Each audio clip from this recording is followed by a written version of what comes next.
वालेकुम दोस्तों की हाल चाल है जनाब। तुसी देखते पे हो अपना देश पंजाब टीवी ते मैं तुहाडा मेज़बान मुहम्मद नदीम खरल।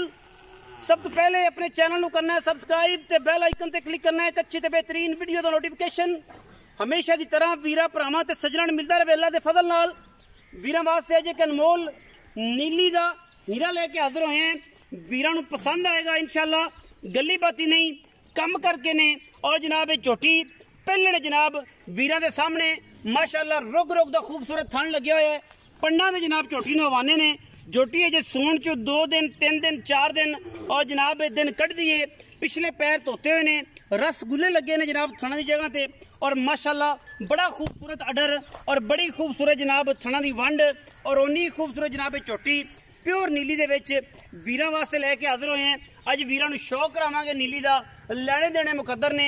ये जनाब पहली झोटी है और वीरां दी नज़र है अल्लाह दे फजलो करम दे नाल इंशाअल्लाह असी पूरी कोशिश करने हैं और पूरी मेहनत करने हैं वीरां दे वास्ते और वीरां वास्ते अनमोल खूबसूरत और वलैती जानवर प्योर नीली दे विच लैके हाजिर होने हैं। माशाअल्लाह पंडां दे मैन हवाने ने माशाअल्लाह बरीकियां खूबसूरतियां मैं दियां हड्डियां टाकां खुड्डा पुट्ठा हज़ारां मई दे विचों कदे इस तरह की मई पैदा होंदी है नीली दे विच और अल्लाह दे फजलो करम नाल साडी अवलीन तरजीह है कि असी वीरां वास्ते हमेशा नीली दे बेहतरीन और नायाब हीरे लैके हाजिर होइए। बाकी जनाब इंशाअल्लाह मज्जां दे विचों हज़ारां मज्जां दे विचों कदे या दाना पैदा होंदा है और जनाब वो भी नीली दे विच असी इंशाअल्लाह पूरी कोशिश करांगे कि वीरां वास्ते अच्छे सस्ते और कीमिया जानवर लैके हाजिर होइए। और ये जनाब इंशाअल्लाह वीरां नूं शौक दियां वंगां ने और जनाब शौक करावांगे इस पहलण दा और अल्लाह दे फजलो करम नाल ये जियां मज्जी प्योर नीली दे विच अल्लाह दे फजलो करम नाल कदे कदे पैदा होंदियां ने।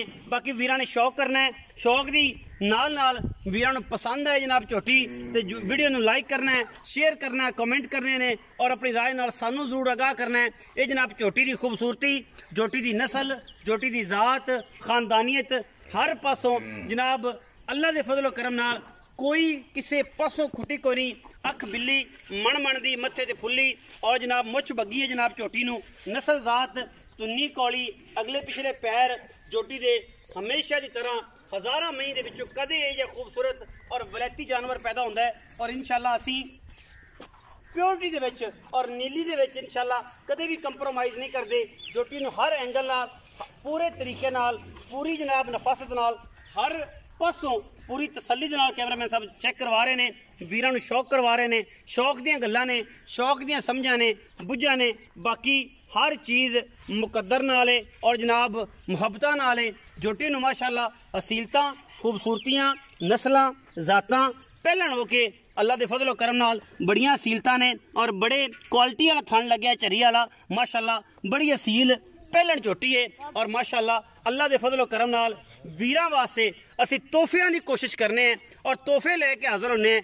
गली बाती नहीं कम करके ए सार दा डोडा झोटी ने चक देना है इंशाअल्लाह और जनाब वीर पसंद करनगे माशाअल्लाह पंडा दे मैनू हवाने ने अल्लाह दे फजलो करम नाल और जनाब चोपे लगे ने चारों पासे।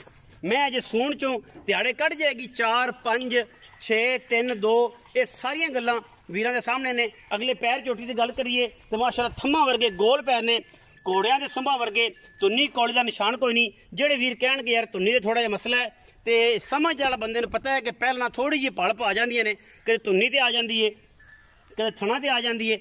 चरी वाला थाने माशाअल्लाह इन्हें रुग रुग दा खूबसूरत रसगुल्लियां वर्गा कर देना है। अखां बिल्लियां सिर कतरी कतरी मैनू जवानी खून पित्त और माशाअल्लाह हर पासों टिशू पेपर है और माशाअल्लाह इवें है कि जनाब मलमल के कपड़े तरह इनका खूबसूरत जिस्म है और अल्लाह के फजल नाल झोटी नूं रब ने रंग बाग बड़ा लाया है। और जेड़े आशक ने और झोटी नूं इंशाअल्लाह समझते भी ने और झोटी दीयां गल्लां वेख के आप ही अंदाजा कर लैणगे।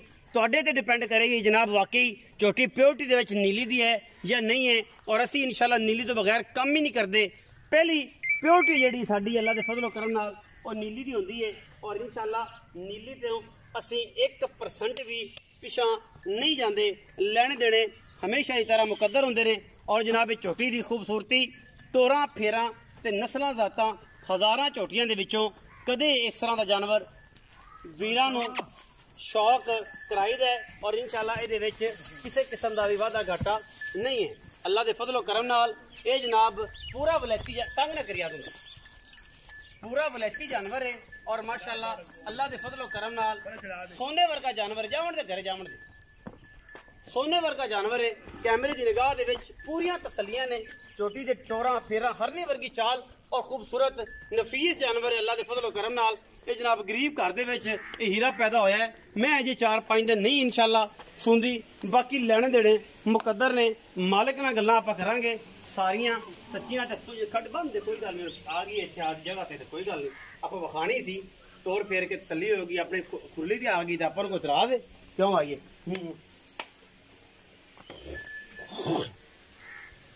आदे घरे ही आइए केड़ी गल मैं माशाअल्लाह एक कच्चियां खुरलियां ते जनाब आंदे होंदे ने कि जनाब हीरे जड़े ने ओ रूड़ियां दे टकरदे ने। और इंशाअल्लाह अज जनाब बिल्कुल इन कच्चियां खुरलियां दे विच वीरां वास्ते जनाब तोहफा लेके हाजिर होए हैं। आओ जी भैया आजम, अस्सलाम वालेकुम। वालेकुम अच्छा आओ जी, की हाल चाल है? अल्लाह दा करम जी, दुआ भैया आजम सेहत तबीयत ठीक है? अल्लाह दा बड़ा आसान है। जोटी व्यापार दी घर दी व्यापार दी व्यापार माशाअल्लाह चंगी जोटी सुथरी पहले ने पहले किन्ने दिन कटे ये 5 दिन भी ले सकती है, 4 दिन भी ले सकती है, हफ्ता भी ले तैयार है तैयार। ये सारी वंडा मेरे रब को हाँ जी, कि 2 दिन 4 दिन 5 दिन उम्मीद है जिससे गोया कर कम से कम 5 दिन तो अगे नहीं सुन गोया जिस तरीके ना कर दी जोटी उस तरीके ना मैं 4-5 दिन नहीं सुन नहीं सुनती। पे आजम हुण मोहब्बत प्यार वाला मुल करना है जोटी दा। जिन्ने दी जोटी विक जाए कोई बंदा वीर आप ले ले। मोल तो लोगों को सह मंगी रखने, लेकिन इत्थे गल होवे जेड़ी पैदार पक्की होवे। हाँ जी, मोल इंदा 4.5 लाख रुपया। कोई पक्की मोहब्बत वाली गल साडे नाल कोई शफकत वाला हाथ पक्की प्यार मोहब्बत वाली फाइनल 40 दी देसे 4,40,000 4 लाख विच कोई लाड़ प्यार हो जाएगा। ये कोई भरा किसे कोशिश कीती तो उहदे नाल कर हो लवांगे जाए शर्म या इंशाल्लाह। जिन्ना कि कोशिश होई उन्ने करांगे, उन्नी हो जाएगी। उन्नी होएगी। 4,40,000 रुपया जनाब इस जोटी की डिमांड है। विच लाड़ प्यार है, जोटी पुत्र है और प्योर नीली का दाना है। अल्लाह के फजलो करम नाल इंशाअल्लाह कदे कदे इस तरह के हीरे पैदा होंदे ने, वो भी नीली च। ये नीली नूं शरफ है कि हर साल हर 6 माही बाद एक ऐसा खूबसूरत दाना कढ़ना होंदा है। और जनाब इस सारी उम्र नाम 6 साल तक वो चलता है। साल बाद अल्लाह ताला यह होर दाना पैदा कर देता है। निज़ाम नीली का चलता रहता है, सर्कट चलता रहता है। वीडियो लगी अच्छी वीडियो ने करना लाइक शेयर ते कमेंट, अपनी राय नाल सानू करना जरूर आगा। पाकिस्तान जिंदाबाद, पाक आर्मी हमेशा।